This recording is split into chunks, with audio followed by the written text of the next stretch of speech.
Sikandar promotions లో బిజీగా గడిపాడు సల్మాన్ ఖాన్. ఇటీవల భాయ్కి అస్సలు టైం లేదు.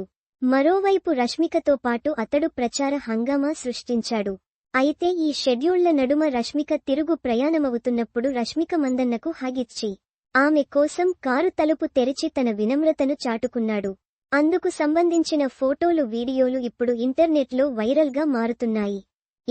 ఆర్ మురుగదాస్ దర్శకత్వం వహించిన సికందర్ భారీ మాస్ యాక్షన్ చిత్రం. ఈ చిత్రానికి విమర్శకులు, అభిమానుల నుండి మిశ్రమ సమీక్షలు వచ్చాయి. సల్మాన్ భాయ్కి ఇది ఊహించని షాక్. అయినా భాయ్ స్టార్డమ్ దృష్ట్యా ఆరంభ వసూళ్లకు కొదవేమీ లేదని ట్రేడ్ చెబుతోంది. ఒక సమావేశం నుంచి తిరిగి వస్తూ సల్మాన్ కలీనా విమానాశ్రయం నుంచి కట్టుదిట్టమైన సెక్యూరిటీ నడుమ వెలుపలికి చేరుకున్నాడు. అదే సమయంలో రష్మికకు తగిన భద్రతను భాయ్ కల్పించాడు. తన కార్ డోర్ తెరిచి సాగనంపాడు. కారులోకి ప్రవేశించే ముందు రష్మిక సల్మాన్ ఖాన్ను ముద్దుగా కౌగిలించుకుంది. అభిమానులు ఆ ఇద్దరి కోసం వేచి ఉండగా సల్మాన్ ఖాన్ వీడ్కోలు పలికే ముందు వారు కెమెరాల కోసం కలిసి పోజులిచ్చారని కూడా తెలుస్తోంది.